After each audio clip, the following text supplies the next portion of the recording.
తెలుగు అభిమానించే ప్రతి ఒక్క సోదరికి ఈరోజు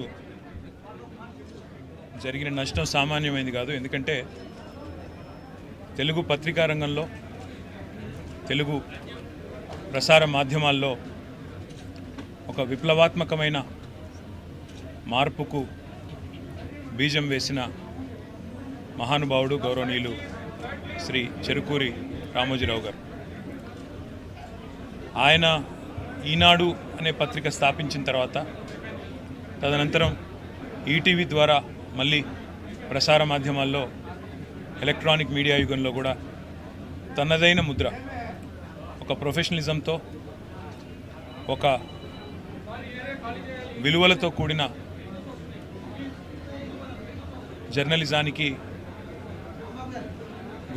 గుర్తుగా రామోజీరావు గారు చిరకాలం నిలిచిపోతారు. తెలుగు భాషని ఆయన అభిమానించిన విధానం, తెలుగు భాష అభివృద్ధి కోసం ఆయన తపన, అదేవిధంగా ఎల్లవేళలా రాష్ట్రం బాగుండాలి, దేశం బాగుండాలి అంటూ తనదైన శైలిలో ఎప్పుడు కలిసినా చిరునవ్వుతో భారతదేశం గురించి, అదేవిధంగా తెలుగువారు ఎక్కడున్న తెలుగువారి గురించి, తెలంగాణ గురించి, ఆంధ్రప్రదేశ్ గురించి మాతో ఎన్నో సందర్భాల్లో గొప్పగా చాలా విషయాలు, గతం గురించి, భవిష్యత్తు ఎలా ఉండాలనే దాని గురించి కూడా చాలా గొప్పగా చెప్పిన మహానుభావుడు రామోజీరావు గారు. ఎన్నో సందర్భాలలో ఇదే ఫిలిం సిటీలో వారిని కలుసుకునే అవకాశం లభించింది.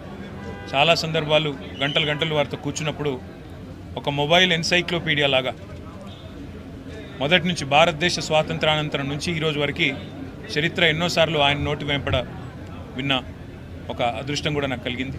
వాళ్ళ ఆయన లేని లోటు నిజంగా కూడా తెలుగు పత్రికా రంగానికే కాదు, ప్రపంచవ్యాప్తంగా ఉన్న తెలుగు వారందరికీ కూడా ఇది తీరని లోటు. ఒక యూనివర్సల్ స్టూడియో స్థాయిలో ఇవాళ రామోజీ ఫిలిం సిటీని నిర్మించాలనే సంకల్పం ఏదైతే ఉందో, విజన్ ఏదైతే ఉందో, అది నిజంగా ఒక విజనరీకి మాత్రమే సాధ్యం. ఆ విజనరీ రామోజీరావు గారు.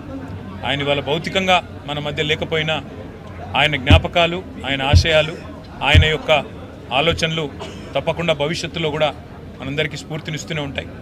వారి ఆత్మకు శాంతి చేకూరాలని, వారు తప్పకుండా ఏదైతే తెలుగు భాషాభివృద్ధి కోసం, తెలుగువారి అభివృద్ధి కోసం తపన పడ్డారో, తెలుగు జాతి తప్పకుండా ఉన్నంతకాలం ఆయనను తప్పకుండా గుర్తుపెట్టుకుంటారని చెప్పి కూడా తెలియజేస్తూ, వారి కుటుంబ సభ్యులకి, అదేవిధంగా వారి అభిమానులకి, వారి బంధుమిత్రులకి అందరికీ కూడా పేరు పేరున మా పార్టీ తరపున ప్రగాఢమైన సానుభూతిని కూడా తెలియజేస్తూ వారి ఆత్మకు శాంతి చేకూరాలని మనస్ఫూర్తిగా ప్రార్థిస్తాం.